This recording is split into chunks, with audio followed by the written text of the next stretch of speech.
Welcome back to another episode of Capitol View, our weekly look at the happenings inside and outside the Illinois State Capitol. I'm Jennifer Fuller.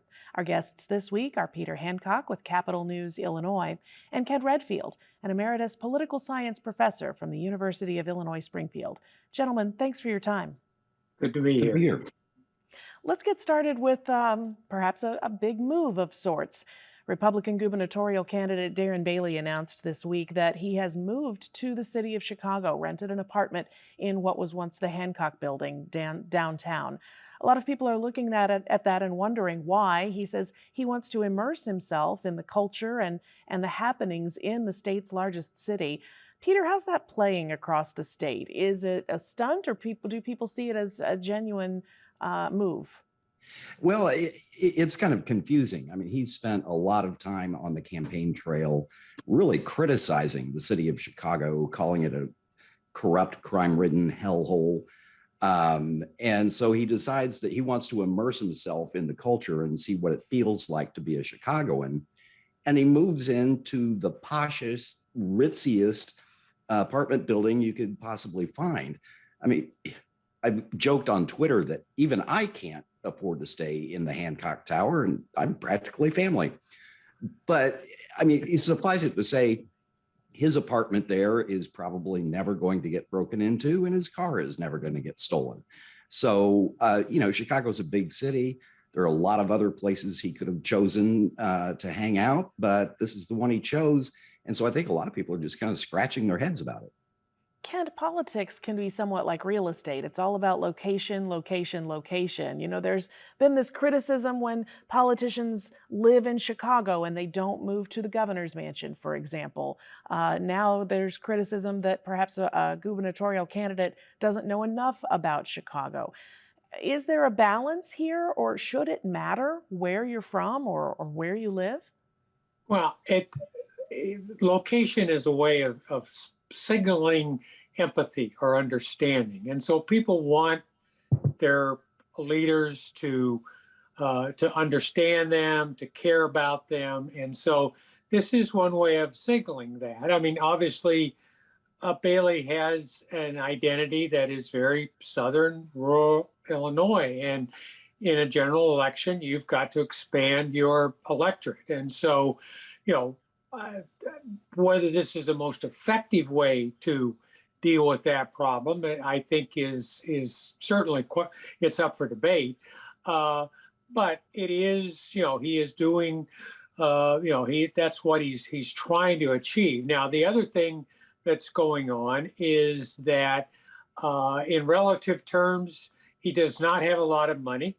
Some money is being spent on his behalf through independent expenditures, but his actual campaign fund does not have a lot of money. And so when you can't spend money on TV ads and direct mail, you want to do things that get attention. You want earned media. You want, to go out and have reporters follow you. And so if you're if you're taking up residency in Chicago and then you go out and you hold a media event at the site of a shooting in a park, all of those things. It's, we're trying to get on the air, get attention. When, if you had the money, you would be communicating in, other more varied, more effective ways. You bring up the point that I wanted to get to next with our next question, and that is there was a press event the day after a shooting at a park in Chicago, and candidate Bailey, along with his running mate, were there talking about crime in Chicago, which has been one of his big issues. Peter, that announcement, though, that press conference really didn't go, I think, the way Bailey might have wanted it to go. I actually didn't sit in on that news conference, but you're right. I mean, he's been using crime as a major campaign theme, as similar to Republicans all over the country, really. And crime in Chicago, there is a lot of violent crime there, and it's possibly something that resonates with some voters. And then they try to bring this back to the controversial law called the Safety Act, and the Pretrial Fairness Act, referring to the fact that come January 1st, Illinois will basically abolish cash bail. And they're using that to try and stir up concern about public safety. And I think the interesting part about that is that the Democrats are now having to spend a lot of time and a lot of resources explaining that law, which tells me they didn't do a very good job of communicating it at the time they passed it almost 2 years ago. Peter, there have been a lot of traded accusations between the Bailey campaign and the Pritzker campaign when it comes to crime and when it comes to effective ways to deal with crime. But is this issue really moving the needle with any moderate voters or voters who may still remain undecided? I can't really tell. I haven't seen, polling data on this. But I do think, when Bailey comes out there and talks about the governor's not doing enough to address crime, Governor Pritzker can come right back and say Darren Bailey voted against bills that enhanced law enforcement. So in that respect, I'm not sure it's moving the needle one way or the other. Kent, you mentioned this a little bit earlier as well. There is money being spent on behalf of Senator Bailey's campaign for governor, particularly by Dan Proft's People Who Play by the Rules PAC.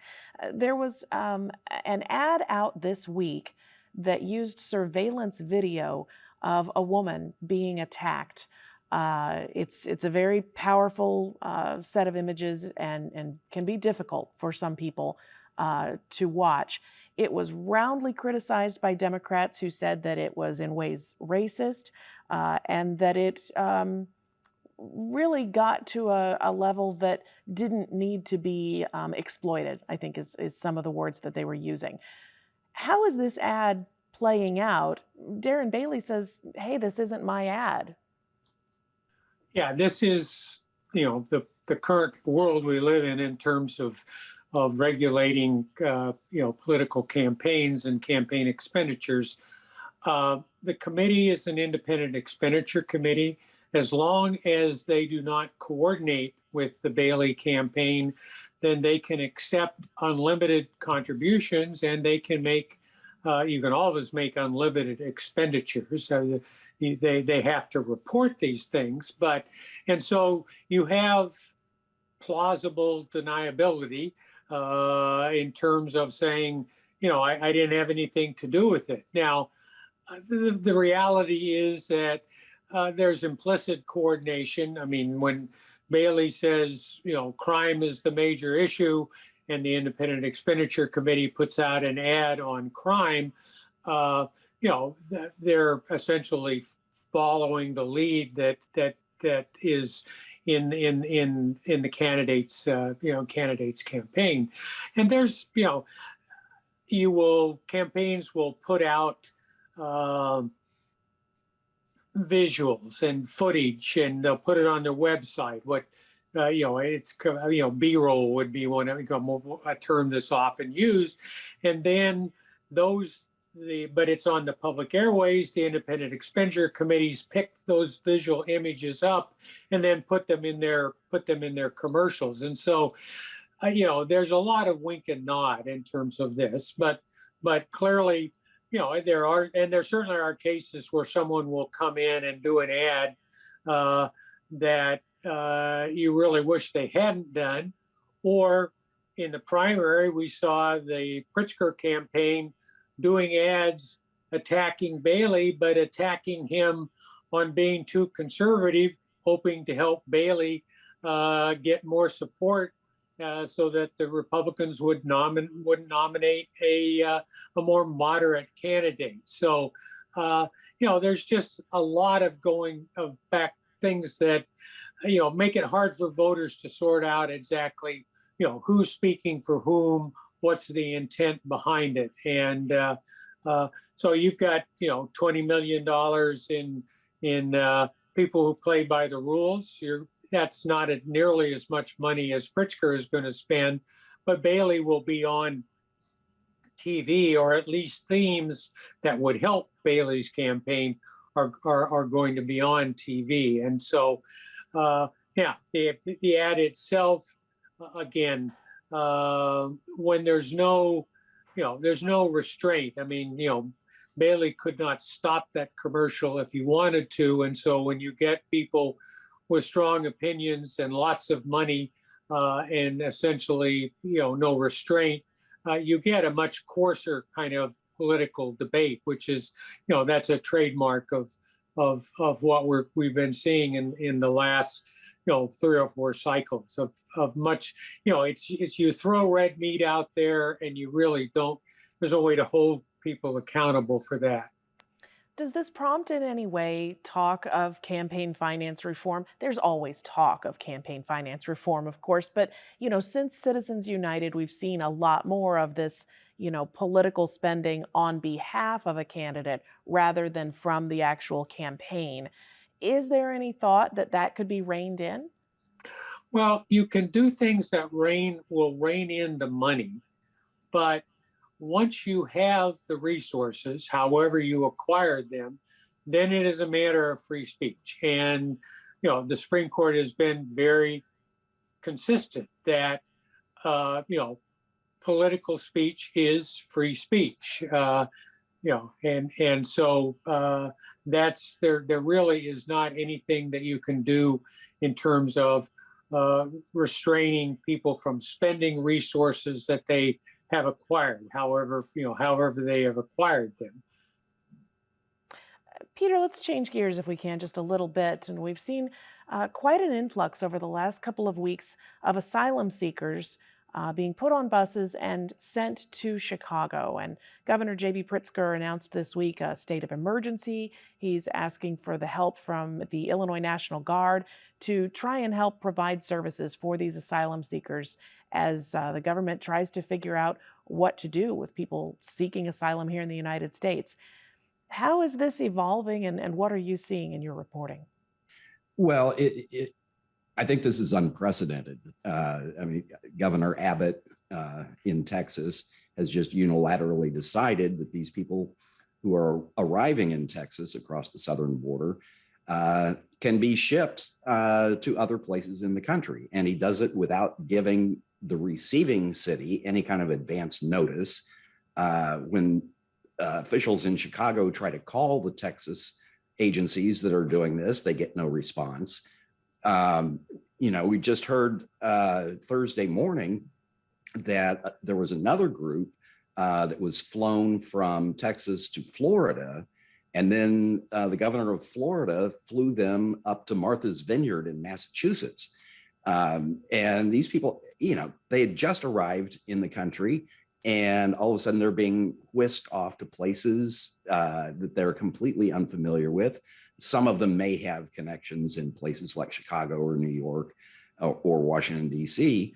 But it's really just an unprecedented situation of state governments working against each other. Usually if there's an emergency in one state, other states will come to their aid.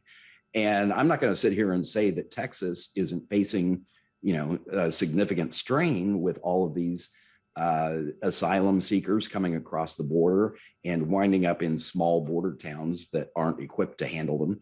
But I think there must have been some more cooperative way for other states to come to Texas's aid without having to go to these extremes. It's really, and if you look at the public statements of Governor Greg Abbott, it's a political move because it's his way of protesting the Biden administration's policies on immigration and the fact that the Biden administration did away with a certain kind of a Trump era policy that allowed the federal government to send people back to Mexico and make them wait there while their asylum cases are being heard over here. Is there any thought that this, you called it a political stunt, is there any thought that this would actually prompt, though, when you're seeing states of emergency being declared, the federal government to try to expedite some kind of solution or resolution to the problem?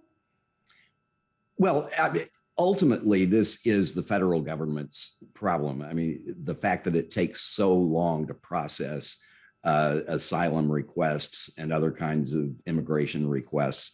The ball is really in their lap. The state of emergency, that it's a term that's really easy to misinterpret. It's merely an action that allows the governor, it frees up resources so that you can deploy National Guard people in non-military kinds of roles to help line up services and make sure these people are being taken care of, and at least they're safe while they're here and waiting for their cases to be heard. Yeah, and we should be absolutely clear that, Governor Abbott is on the ballot. He is running for, re-election as governor of the state of Texas. Governor DeSantis is on the ballot. He is running for re-election for governor of the state of Florida. And so this is not about affecting public policy in Illinois. It's a little bit about affecting public policy nationally, but it's about, the governor's, these candidates' images and their narrative about who they are and how they're going to deal with problems. And so, we're shipping people, throughout the country to make political statements that help with their reelection campaigns.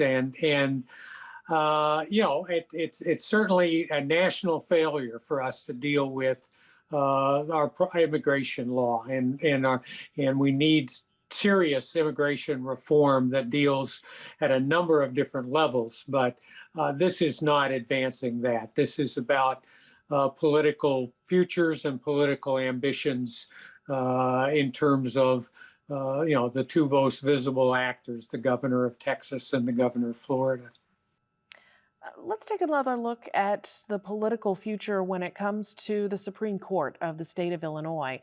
We've talked a little bit in the past about 2 open seats that are up for election this year, in this cycle, that could potentially sway the political control of Illinois' Supreme Court, which right now leans Democratic. We also heard this week that Chief Justice Ann Burke has announced her retirement. She'll retire before the general election in November, which sets up potentially yet another open seat that would perhaps tip the balance of the Supreme Court. Peter, how critical is the balance of this Supreme Court in Illinois? Well, it's the Republicans' only chance really to gain control of any branch of government. And what I'm talking about the General Assembly, where Democrats have supermajorities.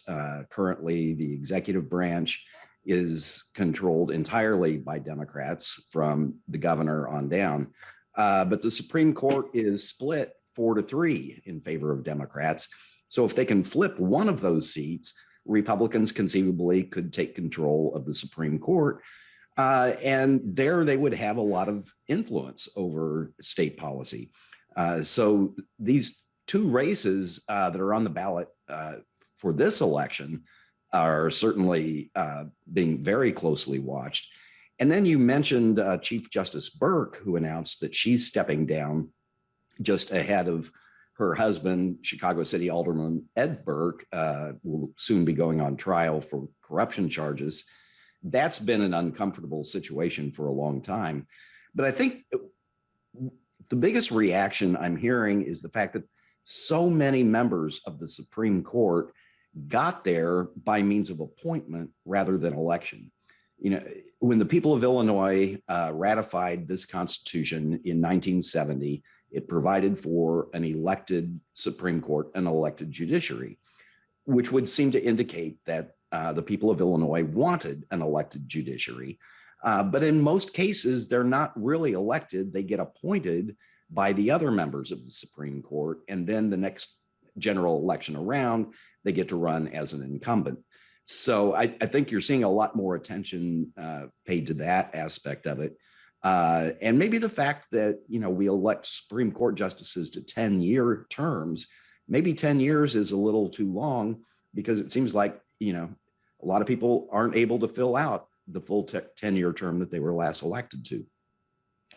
Kent, we've talked a lot in the past, both on this program and elsewhere, about the amount of spending in judicial elections, and particularly for the state Supreme Court. These are people who really can't talk on the campaign trail about issues that they might rule or might decide. So it's a lot of money spent on a lot of issues that they really aren't commenting on. Do you expect to see high expenditures in these two races this year and potentially in the next couple of years?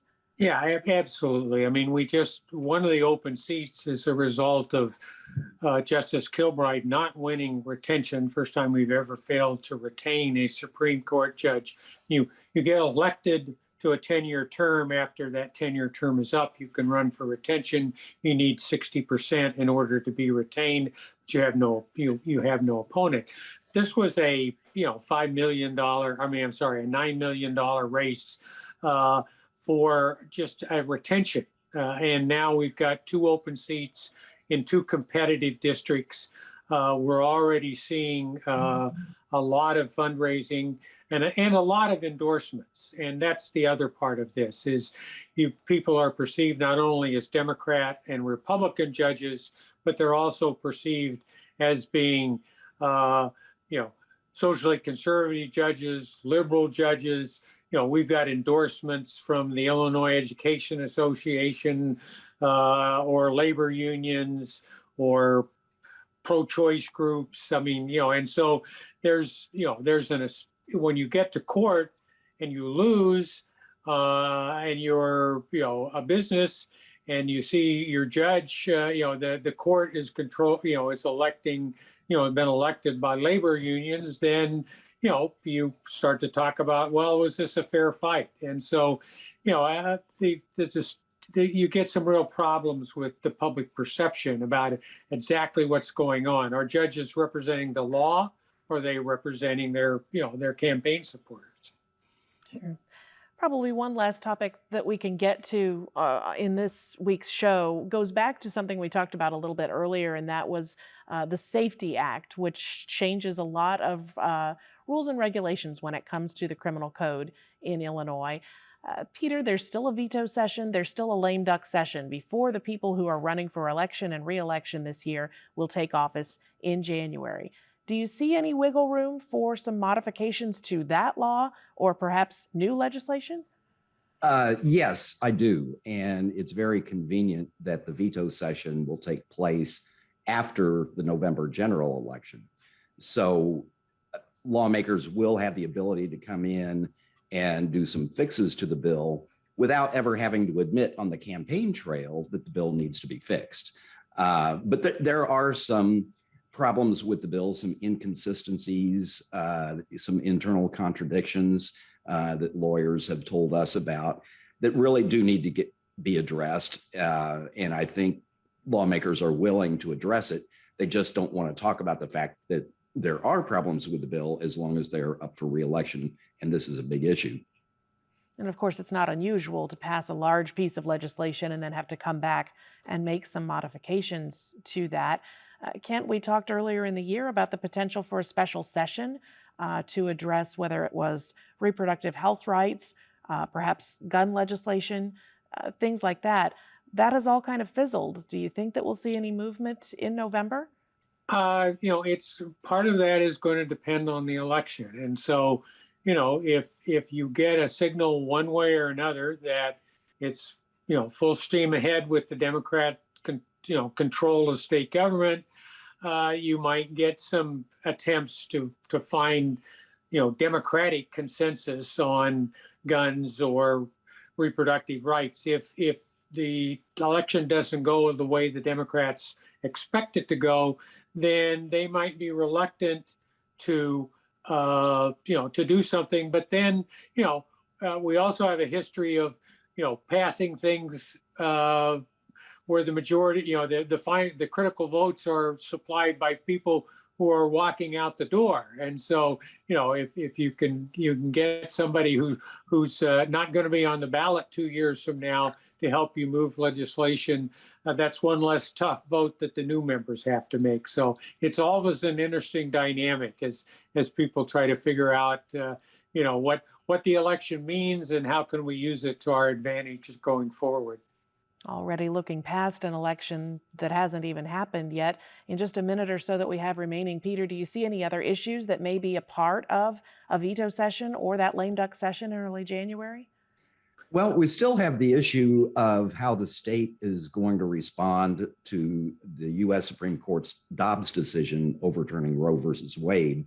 I remember as soon as that decision came out, Governor Pritzker said he wanted to call a special session and that he intended to, but then that got put on the back burner for a variety of different reasons. So we still have that, and there may be an attempt to deal with gun safety as well. We'll certainly be keeping an eye on that, and we'll have more on the next episode of Capitol View. For now, Kent Redfield, Peter Hancock, thanks for joining us. You can find all of our Capitol View episodes by going to our website, WSIU.org, and find us on our YouTube channel at WSIU Television. For Capitol View, I'm Jennifer Fuller.